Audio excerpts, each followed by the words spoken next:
ምንድነው ይጎዳል? አንዳንዶች አሁን ላለንበት የዳረገን የእጅ ስራ ውጤቱ ግንባር ቀደም ተጠያቂው የብሔር ፖለቲካ ነው ይላሉ። እንትን ላድርገው ላስፋው እንዴ ላድርገው ቆይ እንደዚህ ላድርገው ቆይ አንዳንዶቻችሁ ማነስ የለባችሁ ቆይ ሆልድ ኦን ሰከንድ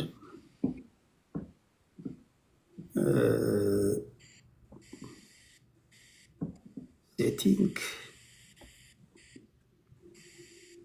መጀመሪያ እኔ ሌያውት ላድርገው። ኦኬ አሁን ደስ ይላል። እንደዚህ ጋር የብሔር ፖለቲካ ሪሊ አሁን ከገባንበት ችግር ያወጣናል ብለህ ታስባለህ? ከአምባገነናዊ ለምሳሌ እንደ ኦነግ ነፃ አወጣዋለሁ ብትል የኦሮሞ ማህበረሰብ እርግጠኛ ሆኜ የምነግርህ ድሪባ ኩምሳ የተባለ አምባገነናዊ መንግስት ላይ ነው የምትወድቀው። በቃ እርግጠኛ ሆኜ የምነግርህ ነፃ አወጣኛል ዘመነ ካሴ ብለህ ብትወጣ ዘመነ ካሴ የተባለ አምባገነናዊ መንግስት ላይ ትወድቃለህ። ደብረጽዮን ነፃ ያወጣኛል ብለህ ብትገነጠል ደብረጽዮን ገብረ ሚካኤል የተባለ አምባገነናዊ ስርዓት ላይ ይሄ ከታሪካችን በመነሳት ያየ ነው አይደለም ወይ? ኤርትራውያኖቹን ተመልከቱ። ሲንጋፖር እንሆናለን ብለው ኢሳያስ አፈወርቅ የተባለ ሰው ላይ ጣላቸው እና እንዴት ነው የብሔር ፖለቲካ ሀሳቤ ነፃ ሊያወጣን የሚችለው? ቅድም የአኒማል ፋርምን ታሪክ ስናገር ነበር የጆርጅ ኦርዌልን ታሪክ እና ሰዎች ጠላቶቻችን ናቸው ብለው እንስሳቶች ተባብረው መጨረሻ ላይ ከሰዎች ነፃ ወጡ እንስሳቶቹ። መጨረሻ ላይ ግን ፒግ የተባሉ አሳማዎች ላይ ወደቁ። ሁለት እግር ያላቸው ጠላቶቻችን ናቸው ብሎ ተነሱ። አራት እግር ያላቸውና ክንፍ ያላቸው ወዳጆች ናቸው ብሎ ተነሱ፣ አስተባበሩ፣ ዘመሩ፣ ምናሉ ከጭቆና ያለ የሌለ ጭቆና ተናገሩ።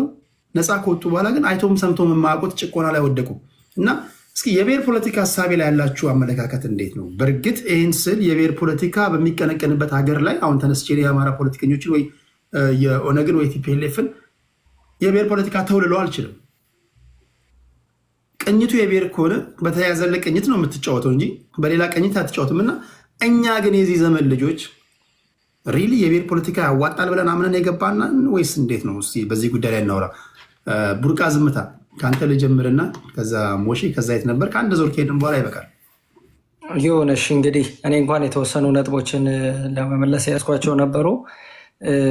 አንተ ወዳልከው አጀንዳ ልግባና አሁን የብሔር አለበት የምትለው ካለ 2 ደቂቃ 3 ደቂቃ መልስበትና ትሄዳለች። እሺ ይሄኛውን እንትን ልበልና ከዛ ወደዛኛው መለሳለሁ።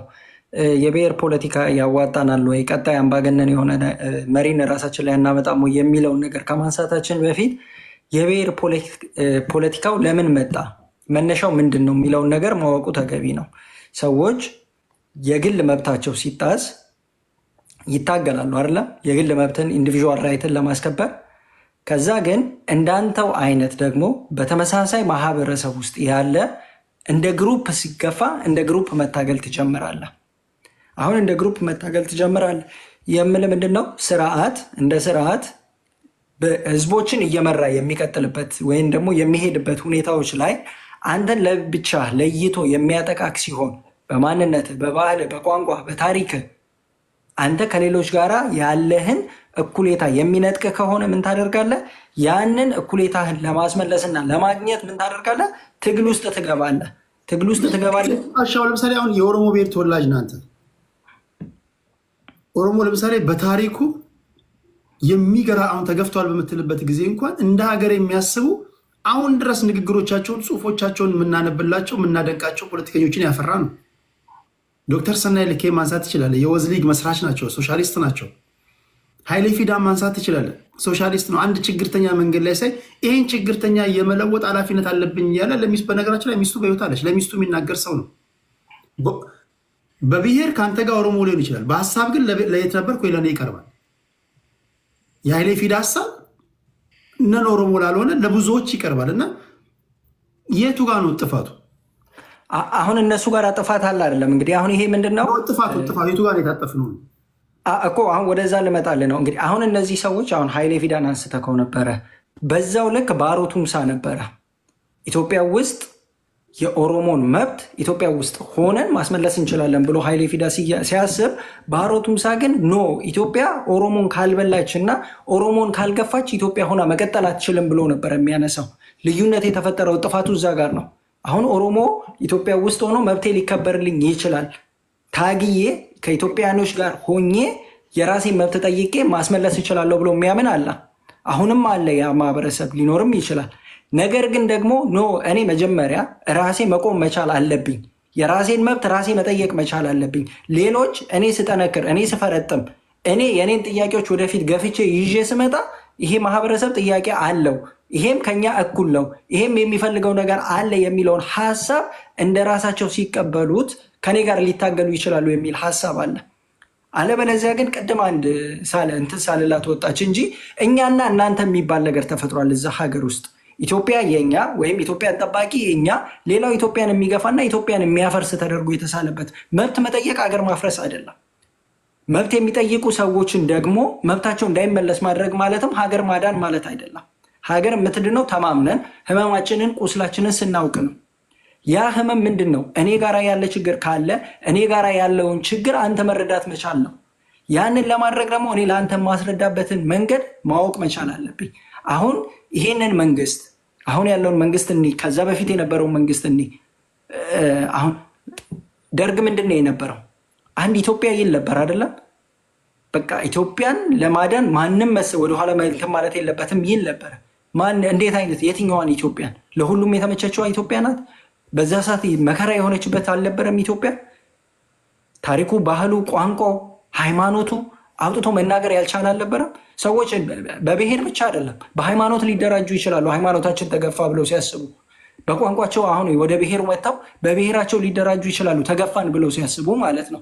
ያንን ነገር ግን ከሌሎች ጋር ሆነው ለምሳሌ የኦሮሞ ሃይማኖት ውስጥ በሃይማኖቱ የተገፋ ሰው ሲኖር ከሌላ ክልል በሃይማኖቱ ከተገፋው ጋር ሆኖ አንድ ላይ መመለስ ይችላለሁ ብሎ ሊያስብ ይችላል። አሁን ተገፋ የምትልበት አሁን በጠቀስክበት ጊዜ አብዛኞቹ የደርግ ባለስልጣናቶች ኦሮሞች ናቸው። ዋና ፖዚሽን ላይ ያሉ ሰዎች። አዎ፣ ግን ስርዓት ይዘውሩት አሁን ያ ሹፌር ልትሆን ትችላለህ፣ ነገር ግን የምትነዳው መኪና ነው የሚወስነው። አንተ ተቀጣሪ ሆነ ሹፌር ሆነ ወይንም ገንዘብ ተቀባይ ሆነ የሰውን መኪና ማሽከርከር አይደለም ትልቁ ነገር። የምትሄድበት መኪና ለዛ ህዝብ ያንን ህዝብ ሴቭ ያደርጋል ወይ ነው በመጀመሪያ ደረጃ። እነዛ ሰዎች ነበሩ ስልጣን ውስጥ። አዎ፣ ከዛም በፊት ከደርግም በፊት በኃይለስላሴ ከኃይለስላሴም በፊት በሚኒሊክ በስነ ስርዓት የዚህ ብሔር ተወላጅ የነበሩ ለዛ ስርዓት የሚያገለግሉ ሰዎች ነበሩ። ነገር ግን ሲያገለግሉ ምን ሆኖ ነው? ተቀጣሪ ሆኖ ነው ሲያገለግሉ የነበረው። ባይሆን ኖሮ ተቀጣሪ ሆኖ ባይሆን ኖሮ በራሳቸው ቋንቋ ያገለግሉ ነበረ። አፋን ኦሮሞን መማር ተቀጣሪ ምትለው ማንን ነው? አልገባኝም። አሁን ምሳሌ እዚህ ጋር እኛ እንድንረዳው ነው ተቀጣሪ እያልኩ ያለሁት። ገብቶ ካለ አይደለም? እነዛ ሰዎች ሲያገለግሉ ሎሌ አዛዥ ነበራቸው። ገባክ አይደለም? ያ አዛዣቸው የሚፈልገውን ነገር እንደ ህዝብ ነፃ እናወጣዋለን የምትሉት የትኛውን ህዝብ ነው ነፃ የምታወጡት? ነፃ በማውጣት ስም አብዛኞቹ የብሔር ፖለቲካ አራማጆች ራሳችሁን እንደ ከችግር ነፃ የምታወጡት ማንን ጨቁኖ ነው? ሁላችንም የአመዳም ሀገር ልጆች ነን። ሁላችንም ተጨቁነን ያደግንን። ማን ነው የጨቆነን? እኔ እኮ ግራ የገባኝ ነገር ለምሳሌ ደርግ ላይ ነገርኩ። ብርጋዴር ለገሰ ጅማ በለው፣ መንግስቱ ኃይለማርያም በለው፣ መረድ ንጉሴ በለው፣ እነ ደምሴ ቡልቶ በላቸው የምድር ኃይል የምድር ጦር ዋና አዛዥ፣ ኢታማዦር ሹም፣ ፕሬዚዳንት። አሁን እነዚህ እንኳን ከኦሮሞ አብራክ ስለወጡ ኦሮሞ ባለ ጊዜ ነበር ማለት አልችልም። ቢኮዝ እና ኃይሌ ፊዳ ተበልተዋል። ዶክተር ሰናይ ልኬ እዛው ቤተመንግስት ውስጥ ተገድለዋል። ብዙ ነገሮች ሆኗል። አሁን የብሔር ፖለቲካ ማንን ነው ነፃ የምታወጡት ነው የኔ ጥያቄ እኮ። ነፃ የምታወጡትን ህዝብ እኮ ገላችሁ ጨረሳችሁ። አሁን ማንን ነው መጨረሻ ላይ ነፃ የምታወጡት? ስልጣን ላይ ያለው ነው ነፃ የምታወጡት ወይስ ማንን ነው? እሳቤው ራሱ የሀሳብ ፖለቲካን በመፍራት ወይም ደግሞ ሪሶርስን የመጠቀም ጉዳይ አይደል እንዴ? በሀቅ እናውራ ካለ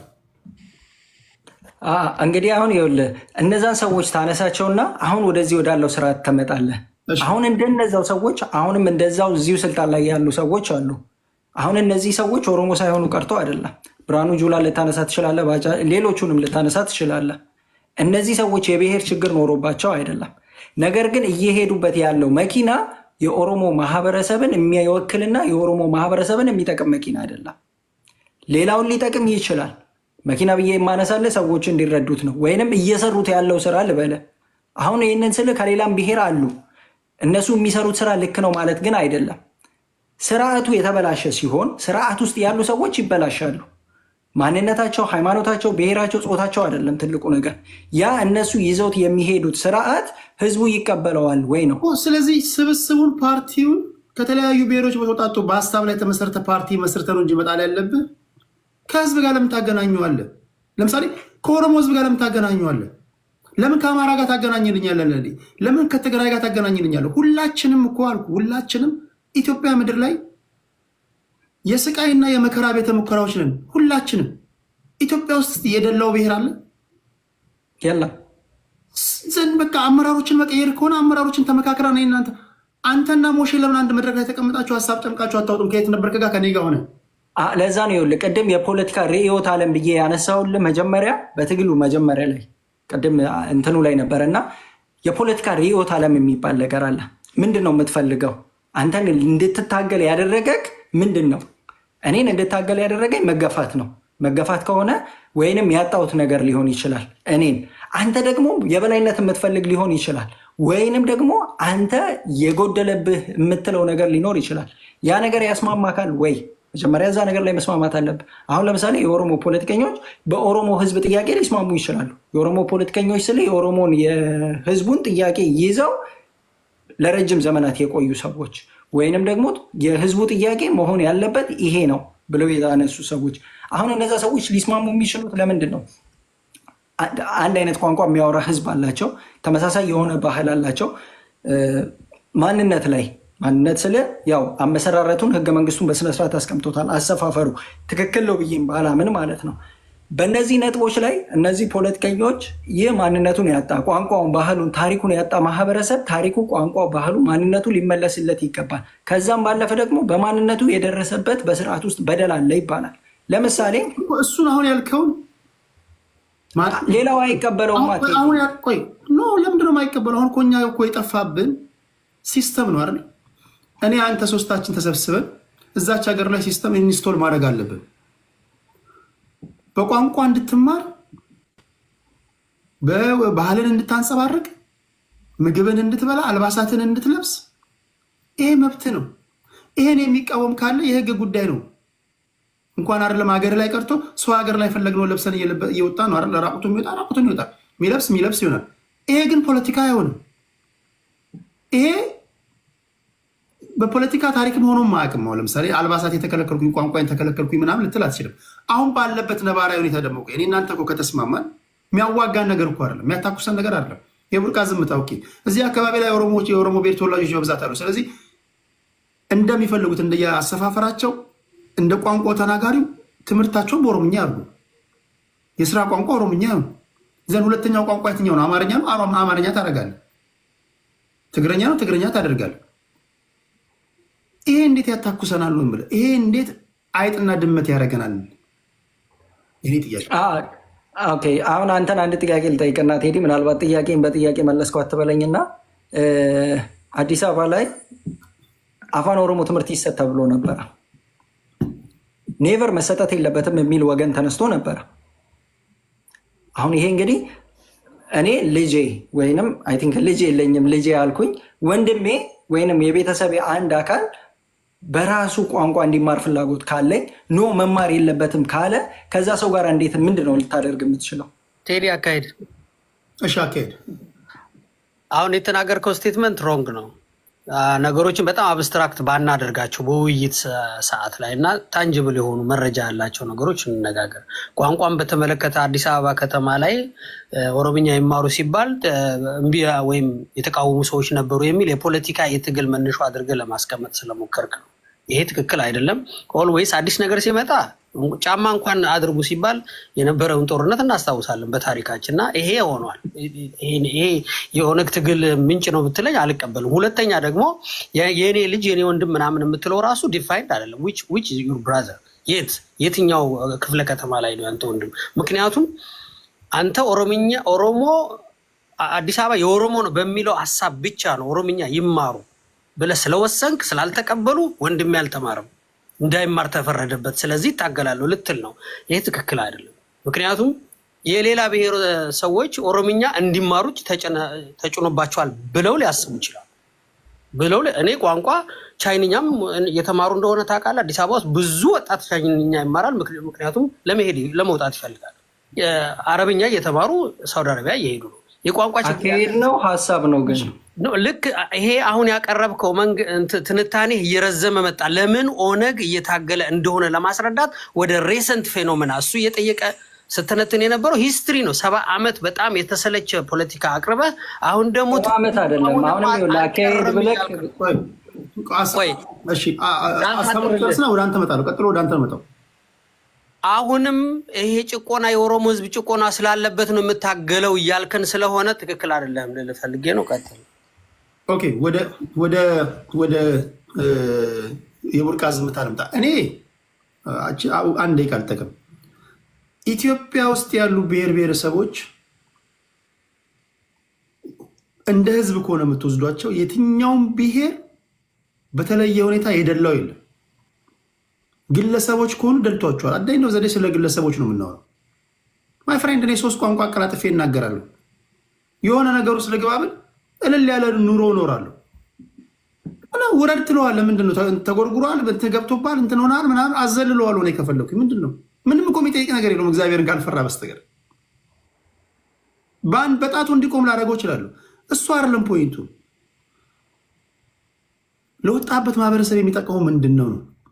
ዛሬ የኦሮሞ ህዝብ አማርኛ ቋንቋ ብታስተምረው፣ ትግረኛ ብታስተምረው፣ ሌላም ቋንቋ ብታስተምረው ገበሬው ይጠቀማል እንጂ አይጎዳም። ተጨማሪ ቋንቋን የፈጠርክለት ያንን እንደ መጫን ካቆጠርከው ግን እኔ እንዴት ሊሆን እንደሚችል አላውቅም። እኔ አንተ አሁን በዚህ ሰዓት ቡርቃ ዝምታ ቻይንኛም፣ አረብኛም፣ እንግሊዝኛም፣ ትግረኛም፣ አማርኛ ሁሉም ቋንቋ ብትናገር ተቀዳሚ ተመራጭ ነው የምትሆነው።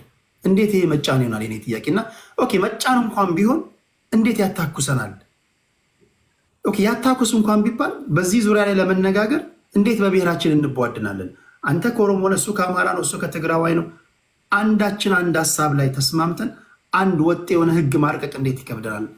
አት ኤንድ ኦፍ ዘ ዴይ የኢንስቲቱሽን ጉዳይ እኮ ነው። አንድ ሀገር ላይ ተቋማት ስለሌሉ እነዚህን ኮንትሮል የሚያደርግ ተቋማት ማጣታችን ነው ሁላችንም በየመንገዳችን የምንሄደውና ያ ወደዛ መምጣት እንዴት ነው የከበደን ጥያቄና ከዚህ በኋላ አልገባብህም። ቀሪም ደቂቃ እንደፈለግ ተጠቀምና ወደ ሌሎች ሄዳለሁ። እሺ፣ መልካም ቴዲ። ምናልባት እንደ ማስተካከያ ብትወስደው ከአማራ ጋር ወይም ከሌላው ጋር የሚደረግ የጎንዮሽ ተኩስ የለንም። እኛ ተኩሳችን ከስርዓት ጋር ነው ወይንም ትግላችን ብዬ ቅድምም መጀመሪያም ነግሬ ካለውኝ ከስርዓት ጋር የሆነበት ምክንያት ደግሞ ጨቋኝ የሆነ ስርዓት ስላለ ነው። ጨቋኝ የሆነ ስርዓት ስልክ እንግዲህ ጭቆናን በብዙ ዘርፍ ወይም በብዙ መልኩ ትገልጸዋለህ። ቋንቋውን ያነሳውልህ ወደ መነሻው ልነሳልህ ስለፈለኩኝ ነው። ከትግሉ መነሻ 70 ዓመት ይሉታል። በነገራችን ላይ ለማሳነስ ወይም ዝቅ ለማድረግ ስለሚሞክሩት ነው።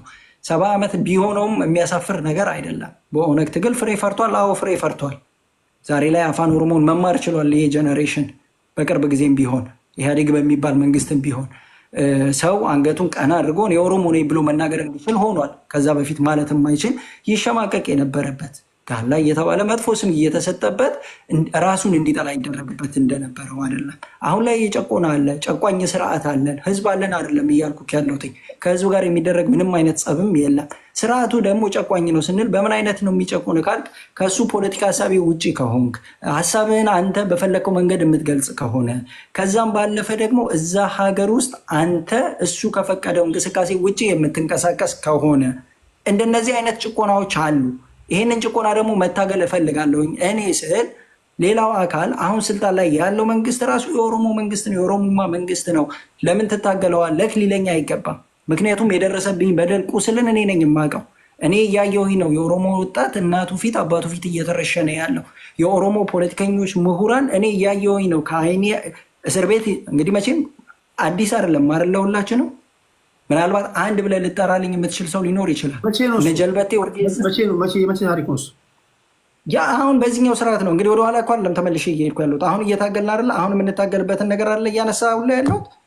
ለምሳሌ ጃልበቴ ኡርጌሳ በሰላም የሚታገል ለማንነቱ ጥያቄ ያለው አካል ነው። ያንን አካል አውጥቶ ከተኛበት ሆቴል የረሸነ ስርዓት አለ። ያንን ስርዓት መታገል እፈልጋለሁ።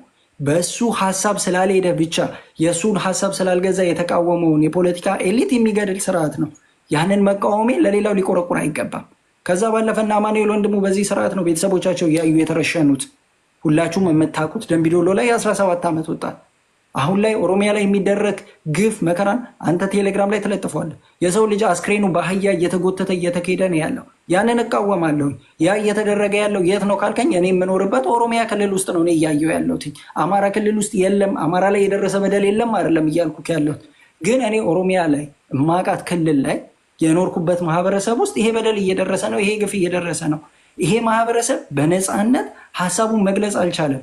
በነፃነት የሚፈልገውን የፖለቲካ ፓርቲ መምረጥ አልቻለም። በነፃነት እሱ ወጥቶ መግባት አልቻለም። ስለዚህ ለዚህ ማህበረሰብ እኔ ምንድነው ማድረግ ያለብኝ? መታገል መቻል አለብኝ። ምን ብዬ? ይሄ ማህበረሰብ ነፃ መውጣት አለበት ከጨቋኝ ስርዓት ብዬ። ይሄንን ጨቋኝ ስርዓት ደግሞ እንዴት ነው የምትታገለው? እኔና ማህበረሰቤን በድሎታል ብዬ፣ ሌሎች ማህበረሰቦች ተበድለናል ብለው በደላቸውን አምነው እናንተ ክልልም የደረሰ በደል አለ፣ ይሄንን ስርዓት መገርሰስ መጣል ሊኖርብን ይችላል፣ ወይንም መጣል አለብን። ከዚህ ስርዓት ጋር የሚሰለፉ ሚሊዮን የኦሮሞ ብሔር ተወላጆች ምን ትላቸዋለህ? እነሱንም ነፃ ላውጣቸው ነው የምትለው? ኖ የስርዓቱ አካል ናቸው፣ ጨቋኞች ናቸው። አሁን ስርዓት እኮ ይኸውልህ ብሔር የለውም እኮ። አሁን እኔ ማምነው ምን እንደሆነ ታውቃለህ? አሁን ህዝቡን ነው ነፃ ለማውጣት የምንታገለው ካልክ ሰፊው ህዝብ ብዬክ ነበረ ቴዲ መጀመሪያ ላይ። ሰፊው ስንት ነው? ከዚህ ስርዓት ውስጥ ያለው ምን ያክል? እንግዲህ ብልጽግና መንግስት ራሱ በይፋ ኦፊሻል የተናገረው ብሔር ተወላጆች ለምሳሌ ይህን መንግስት ይደግፉታል። ግን ይኸውልህ አብዛኞቹ የአማራ ልጆች ይህን መንግስት ይደግፉታል። ጥቂት ሲሆኑ ትግራዋይ ይደግፉታል። እና አሁን የኔ ጥያቄ ይህን መንግስት የሚደግፉትንም የኦሮሞ ብሔር ተወላጆችን እንደ ጨቋኝ ቆጥረ ከነዚህ ነፃ ነው የምታወጣቸው? ኖ የሚደግፉት ችግር የለብኝም እኮ። ግን ስርዓቱን ራን የሚያደርገው አካል ስርዓቱን ሮንግ በሆነ ወይ ነው ራን እያደረገ ያለው። እነዛ ሰዎች ጀስት ኢህአዲግ ስልጣን ላይ በነበረ ሰዓት ላይ ለውጥ እንዲመጣ ታገለ አይደለም የኦሮሞ ህዝብ። ልክ ስልጣኑ ለቆ ኢህአዲግ ወይንም በወያኔ የበላይነት የነበረው ስርዓት ተቀይሮ አሁን ብልጽግና የሆነው መንግስት ሲመጣ እኮ በወቅቱ ስልጣኑን ወያኔን ወይንም ደግሞ ኢህአዲግን ሲደግፉ ውስጡም ሜምበር ሆነው ሲሰሩ የነበሩ ሰዎችን የነካም የተናገረም የለም። ለምን? እነዚህ ሰዎች ስርዓት ሲቀየር ከስርዓቱ ጋር የሚሄዱ ሰዎች ናቸው። በተቀየረው ስርዓት ውስጥ ህዝብን ማገልገል የሚችሉ ሰዎች ናቸው ተብሎ ስለሚታሰብ ማለት ነው። ህዝቦቹ ጋር አይደለም ወይንም የደገፉት ወይንም የሰሩት ጋር አይደለም ችግሩ። ነገር ግን እነሱ እንዲሰሩበት የተቀረጸላቸው መንገድ የተበላሸ መንገድ ነው። ዛሬ መከላከያው ሄዶ ንጹሐንን ሲገድል ግደል የሚል ትእዛዝ ተቀብሎ ነው። ገብቶ ካል አይደለም? ግደል የሚባል ትእዛዝን ተቀብሎ ለሚገድል መከላከያ ደግሞ በተቋም ደረጃ ያንን ተቋም ነፃና ገለልተኛ ተቋም በመገንባት እዛ ውስጥ ህዝቡን የሚያገለግል መከላከያ እንዲኖር መፍጠር ነው። አሁን እኮ እየተናገርከው ነው። አሁን የምናወራው ከኦሮሞ ማብራክ ወጣ፣ ከአማራም ወጣ፣ ከትግራይም ወጣ ስልጣን ላይ ያሉ ሰዎች ግለሰቦች ናቸው። የክፉ ቀን ሲመጣ ወደ ህዝብ ይወርዳሉ፣ ያስተባብረዋል። አንተም ህዝብ ማስተባበር ስለፈለግ ተጨቆናል የሚል ትርክት ይዘገባ ወደ ጫካ። ይሄ ምን ይነግራል? ህዝብ መሸቀጫ ነው። ለምሳሌ በደርግ ጊዜ የከተማ ትግል መታገል የከበዳቸው ሰዎች ወደ ገጠር ምን ይዘን እንግባ ተባብሎ ሲል የተነጋገሩት እኮ አለ። ወደ ገጠር ለመግባት ምን ያስፈልገናል ብለው ሲያስቡ የከተማ ትግል አልቻሉም። ደህንነቱንም ወታደሩንም ፖሊሱንም ደርግ ይዞታል፣ እያሳደደ ይገላቸው ነበር። ስለዚህ ተጨቁነናል፣ አማራ ገዢ መደብ ጨቁኖናል ብለው ወደ ገጠር እንደገቡ ሁሉ ከዛ ጊዜ በኋላ አሁን የሚፈጠሩ ታጋዮች ሁሉም ፖለቲከኞች ሀሳባቸውን ሲሸጡልህ ነፃ አወጣሃለሁ ተጨቁነሃል ይሉታል። ጨቋኞች ግን ግለሰቦች ናቸው። ስለዚህ እኔ የኔ ሀሳብ መታገል ካለብን ፓርቲውን እንደ ፓርቲ ተደራጅተን ግለሰቦችን እንደ ግለሰብ እንጂ የኦሮሞን ህዝብ ነፃ ልታወጣው አትችልም። የአማራን ህዝብ ነፃ የምታወጣው ነገር አይደለም። የትግራይን ህዝብ ነፃ የምታወጣው ነገር አይደለም። አዳኝ ነው ዘዴ ነፃ አወጣለሁ ካልክ ነገሳ የከፋ አረመኔ አገዛዝ ላይ እንደማጥለው ምንድነው ማረጋገጫ? ለምሳሌ አሁን ድሪባ ኩምሳ ነፃ የሚያወጣው ማንን ነው? ነፃ የሚያወጣው ነፃ ካወጣ በኋላ ድሪባ ኩምሳ አምባገነናዊ ስርዓት እንደማይዘረጋ ምንድነው ማስተማመኛው? የኦሮሞ ህዝብ አይቶትም ሰምቶትም በማያውቅ ሁኔታ እንደሁን ኔትወርክ ምናምን እያገኘ ነው። የኤርትራ አይነት ኑሮ እንደማይኖር ምንድነው ማረጋገጫው? ገባ አይደለም? ማጠቃለያ ስጥና ወደ 2 ደቂቃ ልጠቅል ስጥና ወደ እንትና ሄዳለሁ። ወደ የት ነበርክ ሄዳለሁ። ሚት ነህ ኖ አሁን ድምፅ ይሰማል። ክፍት ነበረ ሚዩት አድርጌው ነው። አንተ ባነሳከው ነገር ላይ ማጠቃለያውን ልስጥና ለሌሎች ወንድሞች እድሉን ልስጣቸው። ነገም አምባገነን ሊመጣ ይችላል። ነገም ህዝብን ሊጨቁን ይችላል። ነገር ግን አሁን የምታደርገው ትግል መሰረት የሚጥለው ምን ላይ ነው? የሚመጣው አምባገነንን የሚጠይቅ ስርዓት መገንባት ላይ ነው። ያ ማለት ምንድን ነው? ቅድም አንድ ወንድማችን ገብቶ ነበረ ብሔራዊ ምክክር አለና ከዛ በኋላ የሽግግር መንግስት የሚል ነገር አነሳ። ከዛ በፊት ግን እኔ ምን ይቀድማል ብልጌ አምናለሁ መሰለ? ገለልተኛ ተቋማትን መገንባት የሚባል ነገር አለ። ነፃ የሆኑ ለህዝብ የሚሰሩ ተቋማት መገንባት አለባቸው። እነዛ ተቋማት ናቸው አምባገነኖችን ወይንም ደግሞ ነገ ተመልሰው ህዝብን ሊጨቁኑ የሚችሉ አካላትን ተጠያቂ ሊያደርጉ የሚችሉት ማለት ነው። እነዛን ተቋማት መገንባት ካልቻል ደግሞ ነገ ማንም ቢመጣ ዛሬ የሚታገለው ታግሎም ጫካ ያለው ኦር ደግሞ መንግስት ሆኖ ህዝብን እያስተዳደረ ያለው አካል ገለልተኛ ነፃ የሆነ ተቋም ከሌለው ነገ መልሶ ህዝብን መበደሉ አይቀርም። ምክንያቱም ህዝብን የሚያገለግሉ ተቋማት ዛሬም በሱ እጅ ስር ስላሉ ማለት ነው። እነዛ ተቋማት ደግሞ በሱ እጅ ስር ሲኖሩ ምንድን ነው የሚያደርጓቸው? ዱላ ነው። ነገ እኔ አሁን አብይ ከስልጣን ወርዶ መሮ መጥቶ ወይም ድሪባ መጥቶ ጠቅላይ ሚኒስትር ቢሆን ተቋማትን እንደዚሁ በዚሁ አሁን ባለው መልኩ እንዲመራ አልፈልግም። እነዛ ተቋማት የህዝብ መሆን መቻል አለባቸው። ከዛም ባለፈ ደግሞ ተጠያቂነት የሰፈነበት ተቋማት መገንባት አለባቸው። እንደነዛ አይነት ስርዓቶችን የማንገነባ ከሆነ ጉልቻ ቢቀያየር ወጡ አይጣፍጥም ማለት ነው። ያንን ደግሞ እንደማያደርግ አሁን የብሔር ፖለቲካ እኮ እስከ ፍጻሜ የምትሄድበት አይደለም ቴዲ። በነገራችን ላይ ትሄድ ገፍተ እኮ የታገልክለትን ዓላማ ወይንም ደግሞ የታገልክለት ውጤት በቃ ይኸውና ተብሎ ቢሰጠ ትግል አይቆምም። ገብቶ ካል አይደለም ለኢንዲቪዥዋል ራይት ልትታገል ይገባል። በዜጎች ላይ የሚደርስን ነገር በአንተ ላይ ለሚደርስ ነገር ለዛ ነው ወደ ሄድ ነበር ክሊድ የብሔር ፖለቲካ ማቆሚያ የለውም። ተው ምሳሌ ልስጥ። እንደ ብሔር ተደራጅተው ክልል ይጠይቃሉ። ክልል ሲመለስላቸው ዞን ሆኖ የነበሩት ናቸው ክልል የሚሆኑት። አሁን ዞን ነበርክ ክልል ይሆናሉ። ክልል ከሆኑ በኋላ ወረዳ የነበሩት ዞን ይሆናሉ አይደለ? ከዛ ደግሞ ዞን የነበሩት ማለት ነው የጎሳ ጥያቄ ያነሳሉ። ተጨቁነናል የሚል ማለት ነው። እንደ ብርድ ልብስ የተተለተለ ታልቃለህ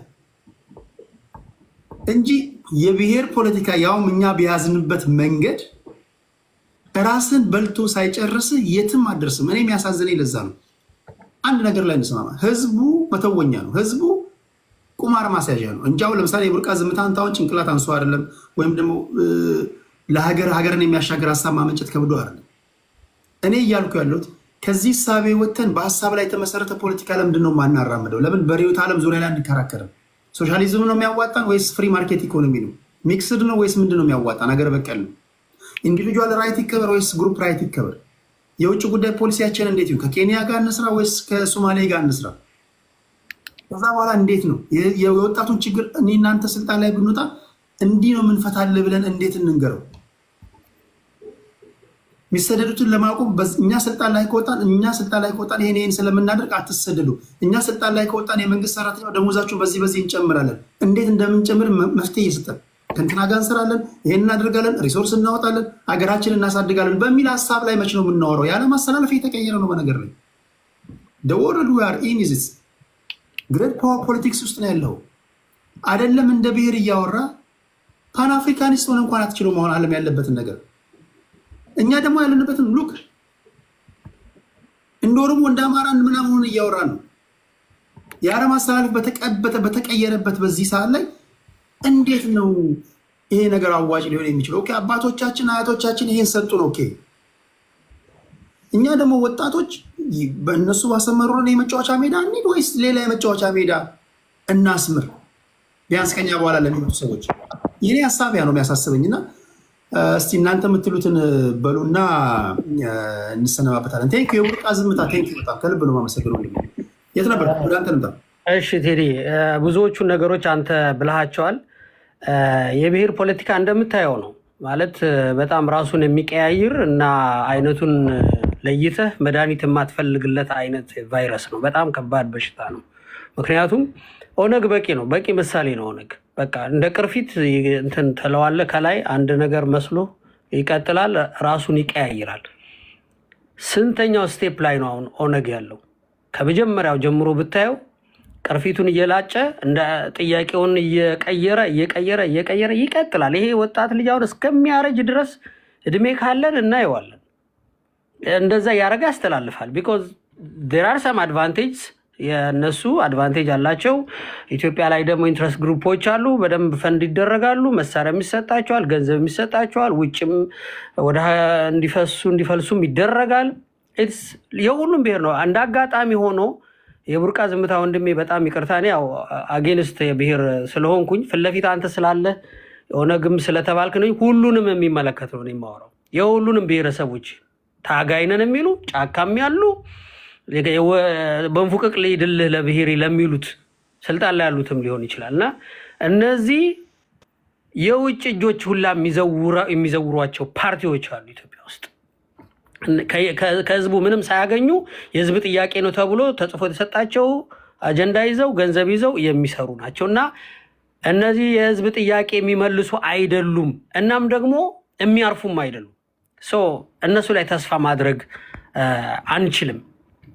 ጊዜው ቅድም መጀመሪያ ከ3 ሰዓት በፊት ስናገር ስለ ሶሻሊዝም ሞቷል ስንት የተጻፈለት ዛሬ መጽሐፍቶቹ ተነበው ያላለቁ የሶሻሊዝም ሲወድቅ በድንገት አይደል ይሄ የቀዝቃዛው የዓለም ጦርነት በኋላ ሲወድቅ አዳዲስ መጽሐፎች ገና ታትሞ ፋብሪካ የገቡ መጽሐፎች ነበሩ። ስለ ሶሻሊዝም፣ ስለ ሌኒኒዝም፣ ማርክሲዝም ምናምን የሚያብራሩ መጽሐፎች ፍሬሽ እያለ ወጣ። በቃ ሶቪየት ህብረት በሩን እንትና ከፍቶ ለቀቀላቸው፣ ፈራረሰች።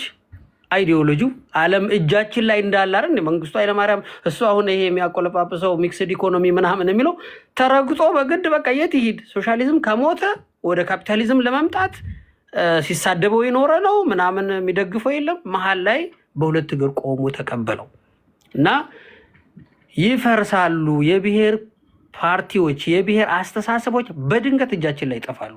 ቬሪ ሱን። የዓለም ሁኔታ አይፈቅድም። ይሄ ትንቢት ምናምን ይመስላል ወይም ጉራ ሊመስል ይችላል፣ ግን የምናያቸው ብዙ ፍንጮች አሉ። ራሳችሁን ቻሉ እየተባላችሁ ነው በአሁኑ ሰዓት። ራሳችሁን ቻሉ ሀገሮች። ከአሁን በኋላ እኛ የራሳችን ችግር አለብን፣ እናንተን የምንቀልብበት ገንዘብ የለንም አይደለ? ኢትዮጵያ እኮ እየጮኸች ነው በአሁኑ ሰዓት እኮ። አሜሪካ በዘጋቻቸው እንትኖች ምክንያት ገና ስንት ወሩ ነው? 3 ወር አልሞላው እየየ የተባለ ስንት ድርጅት ዊዝን 2 ዊክስ ፖሊሲው በተቀየረ በሁለተኛው ሳምንት በርካታ የመንግስት ተቋማት ተዘግተዋል፣ ኤንጂኦዎች ተዘግተዋል። ገንዘብ የለም። የፖለቲካ ፓርቲዎችም ልክ እንደዚህ ቀልጠው የሚቀሩት እና መፍረሳቸው አይቀርም። እነሱ ጋር ተሟግተን አሳምነን አስተምረን መክረን ወደ ኢትዮጵያ አንድነት ለማምጣት አይደለም። እኔ እዚህ ቁጭ ብዬ አሁን የዚህ ልጅ ዲስኩር ማዳምጠው ወንድሜ ልቡን ለማላላት ምናምን አይደለም። እዚህ የሚሳደቡልህ መንጋ አለ። አንድ ቀን ብቻቸው መንገድ ላይ ሊያወሩ ይችላሉ። ቢኮዝ የለም ፓርቲው ይጠፋል ወይም የሚደግፉት ዓላማ ይጠፋል። በነገር ላይ እነዚህ ኮመንት ላይ የምታያቸው አትረበሽ። እኔ ለመርኩት ነገሩ ነው። እያንዳንዳቸው እንዲህ ኮመንት ላይ እንደዚህ አይነት ሀሳብ ሲመጣ አንድ ጤነኛ ሰው ትክክል ነው የሚለው እንጂ ከተቃወመ የብሔር ፖለቲካ ለሱ እንጀራ መጋገሪያው ነው። በእንጀራው ላይ የመጣበት ስለሆነ ነው እንጂ አንድ ጤነኛ ሰው ቤዚክ የሆነ እንደው ትምህርት ቤት ያልሄደ ሰው ይሄንን ማመዛዘን አይከብደውም። ኤግዛክትሊ። ከተቃወመ ግን እንጀራ የሚበላውበት እንጀራ መብያው ላይ ነው የመጣው። ያ ነው የሚያናግራቸው። ሁለተኛው እና አንድ በቃ መሀይምነቱም ስላለ ኢትዮጵያ ውስጥ እንግዲህ ፋክት የሚባል ጥናት፣ ሪሰርች፣ ዳታ አንደኛ የለም፣ ሁለተኛ መስማት አይፈልጉም። የሚገርም ነገር ቁጥርን የተመለከተ ነገር የብሔር ፖለቲከኞች መስማት አይፈልጉም። ቢኮዝ እነሱ ናሬቲቭን ብቻ ነው የሚፈልጉት። እስኪ ያሳየኝ በቁጥር ቢባል ለምሳሌ ወንድሜ በኦሮምኛ እንዳይማር አዲስ አበባ ከተማ ውስጥ በትክክል አለ ወይ እስኪ ቢባል የለም። ሊኖር ይችላል ግን ቤዝድ ኦን ፋክት አይደለም ሊከራከርህ የሚመጣው፣ በትርክት ነው የሚመጣብህ። ስንት ሞተ የሚለውን ራሱ አያስቀምጥልህም እኮ ምናምን ነው የሚልህ እና በ2011 በኢትዮጵያ አቆጣጠር 11-12 አካባቢ ይመስለኛል ይሄ ለውጥ ግርግር ምናምን ትንሽ ቀዝቀዝ ባለ ጊዜ አንድ የሆነ ሪሰርች ነበረ። እውነት ስሙን በመርሳቴ በጣም እንትን እላለሁኝ። በህገ መንግስቱ ዙሪያ ታስታውስ እንደሆን ቴዲ ህገ መንግስቱ ይቀጥል አይቀጥል ይሻሻል አይሻሻል የሚሉ ስንት ብሔረሰብ ምናምን የወጣ አንድ ኤንጂኦ ያወጣው ጥናት ነበር እና እዛ ላይ 46% የኢትዮጵያ ህዝብ የብሔር ውክልና የለውም ይላል። ከተለያዩ ብሔረሰቦች የተወለደ የተዋቀረ ትግራይ ከአማራ፣ ኦሮሞ ከአማራ፣ ሶማሌው ከኦሮሞ ምናምን የተደበላለቀ ስለሆነ የብሔር ውክልና የለኝም አልፈልግም ብሎ ያምናል 46% ነው። ለምንድን ነው ኢትዮጵያ ውስጥ የብሔር ፖለቲካ የሚከሽፈው ብትል ይሄ የማይናገር ህዝብ ስላለ ነው። ይሄ ቁጥር ዝም ብሎ እንዳይመስልም አንተ ወይ ልትሰማው ላትፈልግ ትችላለህ። ብሔርተኛው እንደነዚህ አይነት ይሳደባል። አሁን ቅድም ያቺ ትልቋ ሴትዮ ሰደበኝ ብላለች። በእርግጥ ነው የሰደባት። ይሄ ዲቃላ ምናምን የሚሉት ነገር አለ። ዲቃላ የማንነት ቀውስ ያለባቸው አይደንቲቲ ክራይሲስ ምናምን ብለው ኮሜንት ሲያደርጉ ታነባለህ። ብዙ ቦታ ላይ በሆነ ብሔር ላይ ተወሽቀ የዛ ብሔር ብቻ አቀንቃኝ ካልሆንክ ዲቃላ ነው የሚሉህ። በቃ ይሰድበዋል። ግን ዚስ ኢዝ ነምበር ለግማሽ የቀረበ ህዝብ የብሔር አይደንቲፊኬሽን ውስጥ ያልገባ ቁጭ ብሏል። እንዴት አድርገህ ነው የምታሸንፈው? ኢትዮጵያ ውስጥ የብሔር ፖለቲካን ይዘህ ወደፊት ታጅበህ ልትሄድ አትችልም። እግረ ሰባራ ሆነ በጉልበት ወይ በምናምን ልትቀጥል ትችላለህ። እና አንዱ ሪዝን ይሄ ነው ልልህ ፈልጌ ነው። እና ቁጥር አይሰሙም፣ ፋክት አይቀበሉም። ራሳቸው ደግሞ ጥናትም አያደርጉም። ሲጀምር አብዛኛው በድንቁርና ነው። አሁን የብሔር ፖለቲካ ከፊት የሚናገሩ ምላስ ያላቸው የተማሩ የሚመስሉ በደንብ ሊመጡ ይችላሉ። ከኋላ ግን መንጋ ነው በቃ እንዳለ። ቢኮዝ ብሔሩ ነው እንጂ ስሙ እውቀቱ አይደለም፣ ማንነቱ አይደለም። አይሚን ኢድድን ካምስሩ ሰም የሆነ ቫሊዩ ውስጥ አልፎ አልመጣም። የመጣው የዛ ብሔር አባል ስለሆነ ብቻ ነው። ስለዚህ ቁጥር፣ ዳታ፣ ጥናት፣ ምርምር የሚባል ነገር አይሰራም። አንድ የሚጥላቸው ነገር ይሄ ነው። ሶ የኢትዮጵያ ትልቁ ችግር የብሔር እንትኖች መብዛታቸው ይሄን ሁሉ የያዘ ነው። አይ ቲንክ ይበቃኛል ከዚህ በላይ ማለት። ቴንክ ዩ እንዲህ ያለ ሀሳብ ያላችሁ ሰዎች የመጀመሪያው ነገር ለምንድን ነው የተሸነፋችሁት መጠየቅ አለባችሁ። በብሔር ፖለቲከኞች ወይም የቡድን እኔ እንዳልኩ የብሔር ፖለቲከኞች ለምን የብሔር ፖለቲካ አራመዳችሁ የሚል እንትን የለኝም፣ ተቃውሞ የለኝም። ቅኝቱ ነው በተደጋጋሚ ስናገር ሰምታችኋል። የተቃኘው ቅኝት ላይ ነው እኔ ትኩረቴ፣ የተቃኘው ቅኝት ላይ ነው። እስካሁን አመጣን፣ ይኸው አሁን ላለንበት ዳረገን። ከዚህ እሳቤ ውጭ ያላችሁ እኔ እንደሚታየኝ ከሆነ ብዙ ጊዜያችሁን የምታሳልፉት ማይሳካላችሁ ትልቁ መንገድ እናንተ ያላችሁን ሀሳብ ብሔርተኞቹ ወይም የቡድን ራይት መቀንቀን አለበት የሚሉ ሰዎች ከሄዳችሁ በፍቅር ከማስተማር ይልቅ ሀሳባችሁን ከመሸጥ ይልቅ የማጥላላት ነገሮች አሉ። ብሔርተኛ በባህሪው ካጥላላው ይበዛል እንደ ባክቴሪያ። እንዲሁም እንዲህ ናቸው እንኳን አጥላልታቸው ማለት ነው። አንደኛ ወይ የማስረዳት ነገር ጎሏችሁ ነው። እናንተስ ራሳችሁ ወይ የሆነ ሄዳችሁ የሆነ ብሔር ውስጥ የምትወሸቁ ስለሆናችሁ ነው። በመርህ ደረጃ መስመራችሁን ይዛችሁ ማትጓዙ ጠዋት እንደ በቃ የፖለቲካ ይቅር ትሉና ማምሻውን ወይ አማራ ውስጥ ትገባላችሁ ወይ ኦሮሞ ውስጥ የምትገቡ ሆናችሁ ነው። ለምንድን ነው ስኬታማ መሆን የከበዳችሁ? ለምንድን ነው ከዚህ ሀሳቤ ወጥታችሁ የእናንተን ሀሳብ የሚያራምዱ ብዙ ፖለቲከኞች እንዲበዙ ያላደረጋችሁት? ለምንድን ነው? እንዴት ብልጫ ወሰዱባችሁ? ይሄ ራሱ መጠየቅ ያለበት ነገር ነው ብዬ ነው የማስበው። ምክንያቱም አንዳንዶችን ያሁን አያቸዋለሁ የብሔር ፖለቲካ ይጥፋ ይሏችሁና የኦሮሞን ህዝብ አሰቃቂ በሆነ ሁኔታ ይናገራሉ። የኦሮሞን ህዝብ ስለሰደብከው የብሔር ፖለቲካ ይቆምላል? የአማራን ብሔርተኛ ስለሰደብከው የብሔር ፖለቲከኛ ያቆምላል? ያቆማል? የትግራይን ብሔርተኛ የብሔር ፖለቲካ ይቁም ምናምን ብለህ ስለሰደብከው ያቆምላል? እንደውም ኮንክሪት ላይ የተመሰረተ ጠንካራ ነው የሚሆንብን። ንግግር አለማወቅ ነው። ቴክኒኩ ታክቲኩ ስለተሰወረብን ነው። እንደው ማሸነፍ እንኳን ቢቀር እንደው እኩል ላይ መሆን የከበዳችሁ ለምንድን ነው? እንደው እንደ አማራጭ ሀሳብ እንኳን መሆን የከበዳችሁ ለምንድን ነው? አሁን እኮ እንደ ምኒልክ ድኩላ እንደ ጨላዳ ዝንጀሮ ዝርያችሁ የተመናመነ በቅ የሚሉ ሰዎች እኔ እኮ ድሮም አልወድም የሚሉ ሰዎች ከመታየት በስተቀር ሚዲያው በሙሉ የብሔር ፖለቲካ አራማጆች ናቸው። እና አንድ ደግሞ የሚባልም አባባል አለ። አይ እኛ እኮ ሳይለንት ማጆሪቲ ነን፣ በቃ እኛ ሳይለንት ስለማንናገር ነው እንጂ የቁርጡ ቀን ሲመጣ እናሳያለን። ከዛ በዘለለ የላችሁም፣ አትታዩም። እና ለምንድን ነው የተሸነፋችሁት? ይህም መመለስ አለባችሁ ለማለት ያለው። ቴንኪዩ። ከየት ነበርክ? ቀጥሎ ወደ ሞሼ እንመጣለን። በነገራችን ላይ ሞሼ ፖለቲካል ሳይንስ የተማረ ሰው ነው። ቤታችሁ ስትጋብዙት ዝም ብሎ ዩዘር ኔምና ፓስዋርድ ክሬት አድርገው የገባልን እንዳይመስላችሁ። ሞሼያችን ጉዳዩ ባለቤት ነው። እሺ ሞሼያችን ወደ አንተ ልምጣ። ጥያቄውን ኦልሞስት ስለሰማው ተመሳሳይ ስለሚሆን ከማን ነው? ዶክተር ሰላም ብያለሁ። ሰላም ብያለሁ።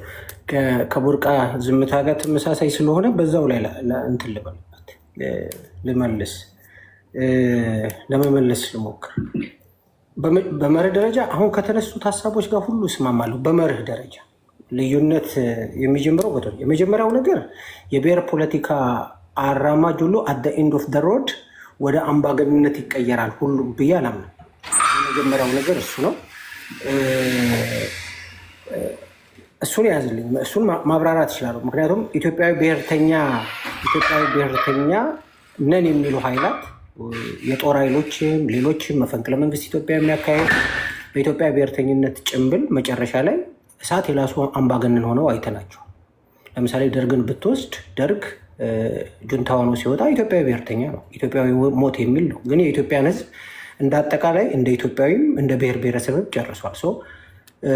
የአገዳደል ሁኔታው በብሔር ከፍሎ አልገደልም፣ በጅምላ ገሏል እንጂ አምባገነን መንግስት ሆኖ ተፈጥሯል። በብሔር ፖለቲካ መንገድ ተጉዛ አምባገነን ልትሆን ትችላለህ።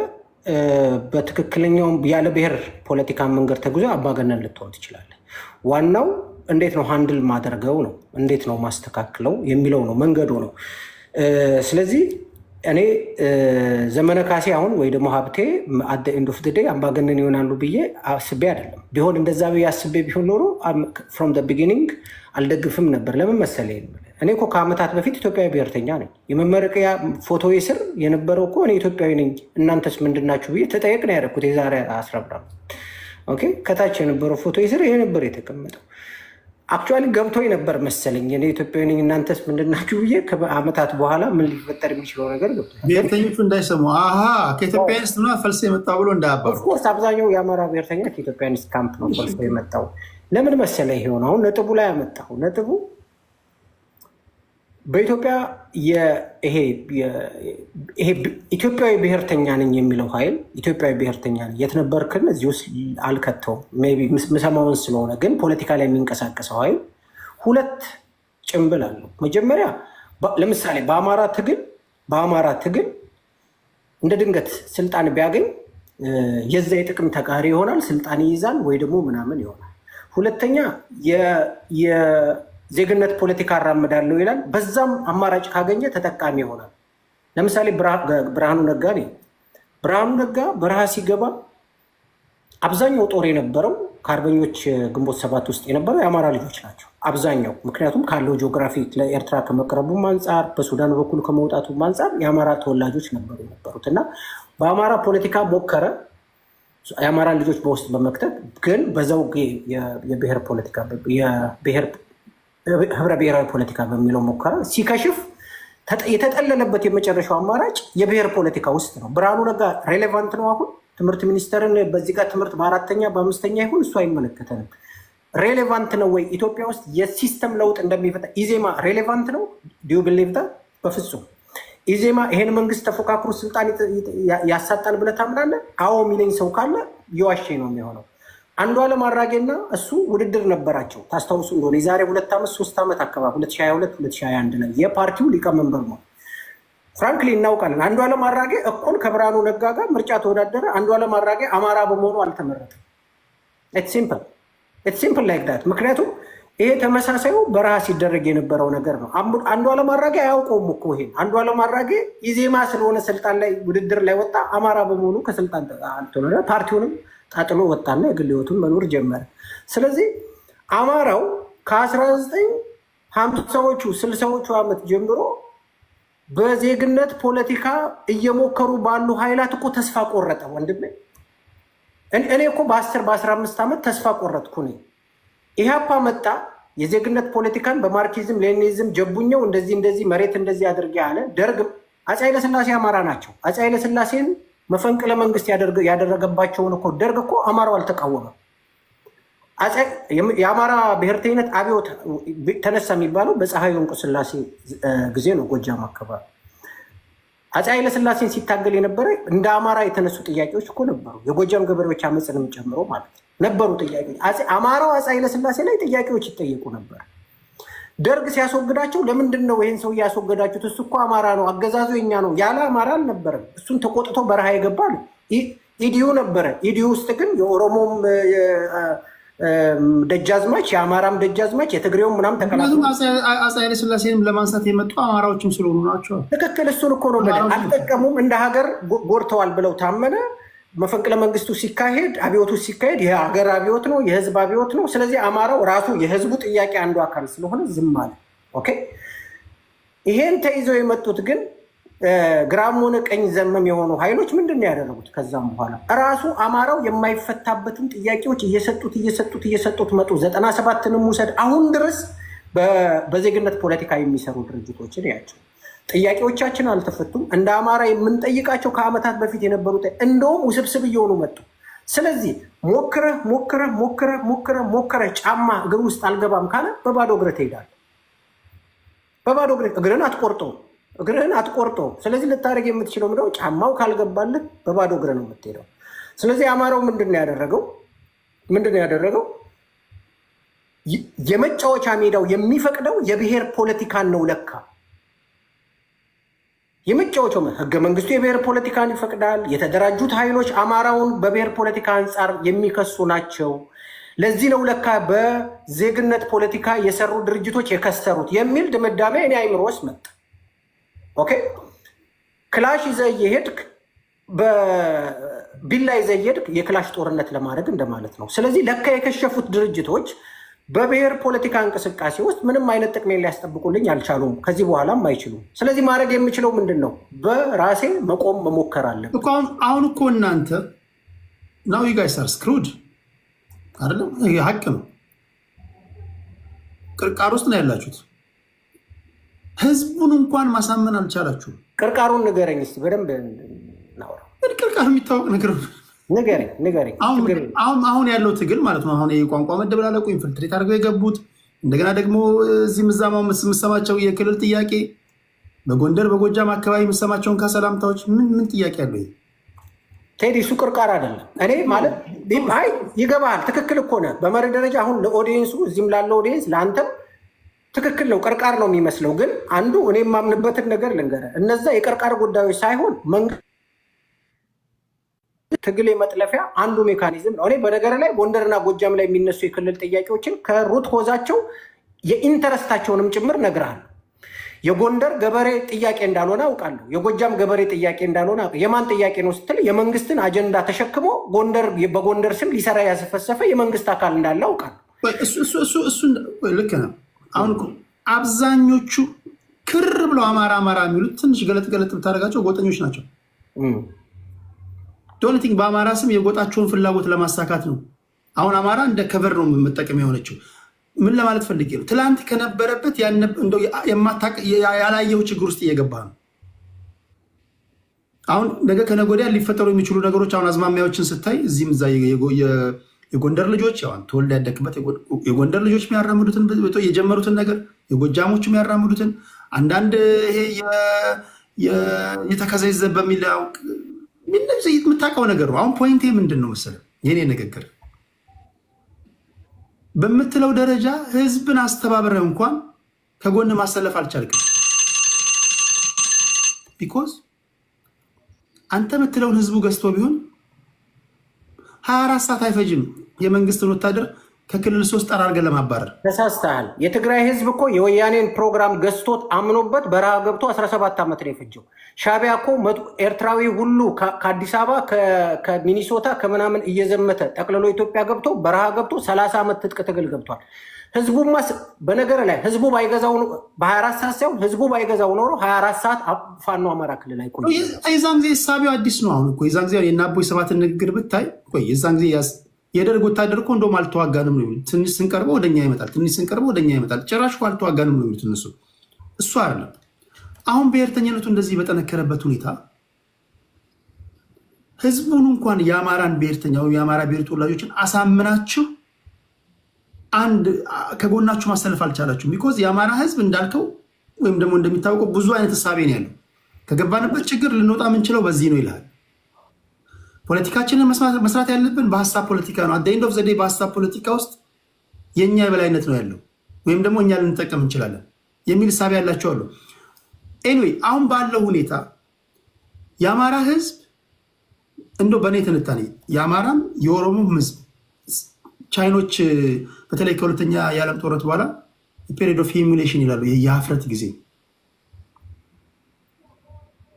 እነዚህ ትልልቅ ብሔሮች የሚከበሩ ብሔሮች ህዝቡ ለፖለቲከኞቹ ነው ለፖለቲከኞቹ ይሄ ያለፉት 6 እና 7 ዓመታት የእፍረት ጊዜ ነው።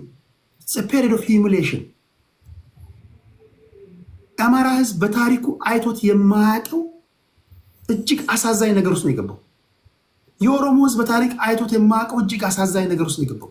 የትግራይ ህዝብ እንደምታየው ነው። ይሄ የብሔር ፖለቲካ ውጤት ህዝቡን አይቶትም ሰምቶትም የማያውቀው ነገር ላይ ከዳረገው መዳረሻ አንድ ነው። መንገድህን ለምን አትቀይርም? የአማራ ህዝብ ጥያቄ የሚመለሰው በሌላ መንገድ ከሆነ ጥያቄው ይመለስ እንጂ ለምን መንገድ አትቀይርም? የኦሮሞ ህዝብ ጥያቄ የሚመለሰው መንገድ በቀየርክበት መንገድ ቢሆን አስሎንጋስ ጥያቄው ይመለስ እንጂ ለምንድነው መንገድ ማትቀይሩት? አሁን ባለው መንገድ በየጊዜው ሰቆቃና ግድያና የሞት ዜና ነው የምንዘግበው። ይሄን እንዴት አታይም ነው ያልኩት። አይኖ ነጋዴው ተረጋጉ፣ ነጋዴው ተረጋጋ፣ ነጋዴ አንተ ተረጋጋ፣ አንተ አፈርክ ብዬ ላይ እንትን ብለው ነገር የለም። ኮመንት ላይ ያላችሁ ነው ብለው ቆይ ኮመንት ላይ ያላችሁ የብሔር ፖለቲካ እንጀራችሁ ይሆናችሁ አላችሁ። አይ ዶንት ኬር ላንተ ሞርጌጅን ለመክፈል ትሄዲ ሞርጌጅን ሳልከፍል ይሄ ነገር እንዳይቆም እያልክ የሚያልብሃል። አይ ዶንት ኬር ላንተ። እኔ ማውራው መሬት ላይ ስላለው ህዝብ ነው። ሞሼ ይቀጥል። እሺ የመርህ ልዩነት እኮ የለንም፣ ግን አሁንም አስገንዝቤ ደግሞ አንድ የማየው ከአንተ በተለየ የምናገረው ነገር አለ። እሱም በልዩነት ትይዝልኛል። እኔ የአማራ ህዝብ እስከዛሬ ከነበረበት ልዩ የሆነ ችግር ውስጥ ገባ ሳይሆን ምለው እስከዛሬ ከነበረበት ልዩ የሆነ ዳይሜንሽን አየ ነው። ሌላ አይነት ጥያቄን የማስመለሻ መንገድ አየ ነው። ኦኬ ለምን መሰለህ ይሄ የትግራይ የትጥቅ ትግል ጉዳይ ከወያኔ ከ1967-68 በረሃ የመውጣት ታሪክ በፊት የትጥቅ ትግል እንቅስቃሴ የሞከሩባቸው ጊዜያቶች ነበሩ። ኤክስፒሪየንስ አድርገዋል። ወደ ዘመነ መሳፍንት ጀምሮ የመካከለኛው ክፍለ ዘመን ታሪካቸውን ጀምሮ የማመፅ ጥያቄዎች የመጠየቅ ነገሮች ነበራቸው። እንደ ትግሬ ጥያቄ መጠየቅ እንደ ትግራይ ሰው ሆኖ መጠየቅ። በተመሳሳይ ኦሮሚያም እንደዛ አይነት ነገር ነበር። የሚጫነቱን ለማቀደም የሚነግረንን ጨምሮ ከዛ በኋላ ያሉ አደረጃጀት አማራ ይሄ ኦፕሽን አይቶት በታሪኩ አያውቅም። ያው ጦርነት ነው፣ ሞቶች አሉ፣ ምናምኖች አሉ። ሞት የሌለበትን ዘመን እስቲ ፈልጋለሁ እንድትነግረኝ። ለምሳሌ እኔ ልንገርህ፣ ወልቃይት እኮ ሲወሰድ የአማራ ብሔርተኝነት የሚባል አስኳልም ምንም አልነበረ። ወልቃይት የሚባል የአማራ መሬት ተወስዶ ወደ ትግራይ ሲካለል ምንም አይነት የአማራ ብሔርተኝነት አልነበረ። የዜግነት ፖለቲካ የሚያራምዱ ኃይሎች፣ ግለሰቦች ይሄን ነገር ለማስመለስ 30 ዓመት በቂ ጊዜ አግኝተው ነበር ለመመለስ። ምክንያቱም አይ ወልቃይት ወደ ትግራይ ስለሄደ ምንም አትበል ልትለኝ አትችልም። ምክንያቱም ያለነው በፌዴራሊዝም ፖለቲክስ ውስጥ ነው ያለው፣ መሬትን መሰረት ባደረገ ቋንቋን መሰረት ባደረገ ማለት ነው። ስለዚህ የግድ ይሄን ለመመለስ ሌላ አይነት ዳይሜንሽን አይ አሁን አማራው ለካ የትጥቅ ትግልም አማራጭ ነው ያለው። ሞት ትጥቅ ትግል ስትገባ ምናበት ነገሮች ውስጥ ስትገባ አሁን ያልካቸው እኔም የሚደብረኝ ህዝብ ይሞታል። እኔ አሁን ውጭ ተቀምጬ የሞቱ ነው ደስ ይለኛል ምናምን አለ። በጣም ነው የሚያስጠላኝ። ምክንያቱም ዘመዶቻችንም እለት በእለት እናጣለን፣ በቅርብም የራሳችንን ሰዎች ማለት ደስታ በዚህ በምንም አይሰጠንም። ግን ያልሞትንበት የታሪክ ዘመን መላኩ ተፈራ የደርግ ታውቀዋለህ? መላኩ ተፈራ የደርግ የሰሜን ጎንደር አካባቢ ምናምን የነበረ ሰውዬ ነው። ያ ሰውዬ ሲረፈርፍ ነበረ። ሲረፈርፍ ነው የምነግርህ። ወጣቱ ሌላም ቦታም ተደርጓል አለ። አሁን ላይ ሆኜ ማውራል እንደ አንድ አማራ ስለሆነ ገደል ወስዶ ነበር ቢከተው። ጎጃም ላይ፣ ባህር ዳር ላይ እልቂት ነበር። ወያኔ ከመጣ በኋላ ቲፒኤልኤፍ ስልጣን ላይ ከመጣም በኋላ ተመሳሳዩም ነገር ነው ሲካሄድ የነበረው። ወልቃይት ላይ የሚደረጉ፣ ጠለምት ላይ የሚደረጉ፣ ከክልል ውጭ አማራ ላይ የሚደረጉ፣ ይሄም መንግስት ሲመጣ ይሄ የሚደረገው። ስለዚህ ምንድን ነው እያወራን ያለ ነው? ሌላ ዳይሜንሽን ለህዝቡ ነው ያየው። ይሄ እኮ በነገር ላይ ቴዲ በደንብ የምትሰሙኝም ሰዎች ስሙኝ። የአማራ የትጥቅ ትግል እንቅስቃሴ ከሌላው የትጥቅ ትግል እንቅስቃሴ የሚለየው ከሌላው ምን ስፔሻሊ ከኦነግና ከቲፒኤልኤፍ ለማለት ነው የሚለየው የአብዮት ውጤት ነው። ለምሳሌ ቲፒኤልኤፍ በረሃ ሲገባ ደርግ 1967 ምናምን ወጣ። ከአንድ ዓመት በኋላ በረሃ ገባል ተጠቅልሎ። ኦኬ ምንም አይነት እድልም እንኳን አልነበረም። ስለዚህ አብዮት አልነበረም።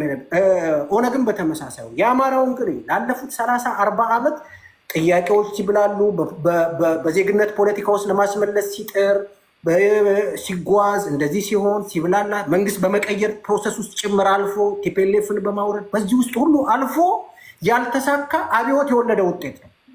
ይሄ የአማራ የትጥቅ ትግል እንቅስቃሴ የአብዮት የመጨረሻው ክላይማክሱ ደረጃ ነው እንጂ ዝም ብሎ ከመሬት ብድግ ብሎ የተፈጠረ ነገር አይደለም። ስለዚህ አስምሬበት በደንብ ልሂድ፣ ሀሳቦችን እገዛለሁ። አት ኢንድ ኦፍ ደይ ታዲያ አንተ የምትደግፈው ኃይል አንተ የምትደግፈው ስብስብ በመጨረሻ ላይ ስልጣን ቢመጣ ዘመነ ካሴ ወይ ሀብቴ ወይ ኢንጂነር ደሳለኝ ምሬ አምባገነን ሆነው ቁጭ ሊሉ ነው አይደል እንዴ ብትለኝ አይደለም። ምክንያቱም እኔ ራሴን ከጭቆና ለማውጣት ነው እንጂ ዘመነ ካሴ ገዝቶ ሀዲያውን ደቡቡን እንትኑን ጨቆኖ ይግዛልኝ የሚል ፖለቲካ አይደለም እየሰራ ያለሁት። ምክንያቱም ጭቆናን ፕራክቲካሊ እኔ እያየሁት ስለሆነ ማለት ነው። ስለዚህ አሁን አንተ የምታነሳውን ቅድም የትነበርክ ያነሳውን ምናልባት ዶክተር ታሜም የሚያነሱትን ሁላችንም የምናነሳውን ተመሳሳይ ሀሳብ ገቢር የሚደረግበት ሜካኒዝም የመፍጠሪያ አንዱ መንገድ አድርጌ ነው ማስበው። ይሄን ነው ሊያዝ የሚገባው። ሲቀጥል እየሰማኝ ከሆነ ቴዲ ክሊርሊ እኮ አሁን ባለው ተጨባጭ ሁኔታ አሁን ባለው መሬት ላይ ባለው ሁኔታ በባስኬትቦል የመጫወቻ ሜዳ ላይ በእግር ኳስ ሕግ አትጫወትም። እጅህን ኳሱን በእጅ ነው የምታደርገው። ሜዳው የፈቀደ አሁን ብዙ ሰዎች በጣም ማዝንባቸው ብዙ ሰዎች የአብይ ደጋፊ ኮሜንት ይጽፍልሃል። የማውቃቸው ማናውቃቸው ሚዲያ ላይ የሚወጡ አሁን ቅድም መሀል ሜዳ አይነቱም ሰው ማለት ነው አንተን ደግፎ በተመሳሳይ የት ነበርክን ደግፎ ገራሚ ሀሳብ ነው ይልና የብሔር ፖለቲካ ስፔሻሊስቱን አብይ ግን ያመልክላል። ብልጽግና አማላጄ ነው ይልላል። ይኸውልህ ብሔርተኛው የዜግነት ፖለቲካ አራማጁ ከብሔር ፖለቲካው ጋር አምታቶታል፣ አወሳስቦታል። እራሱን አንዴ እዚህ ጋር ይሆናል፣ አንዴ እዛ ጋር ይሆናል። ጥቅሙ ሲመጣበት ወደዚህ ይገባል፣ ጥቅሙ ሲጎልበት እዛ ጋር ይሆናል።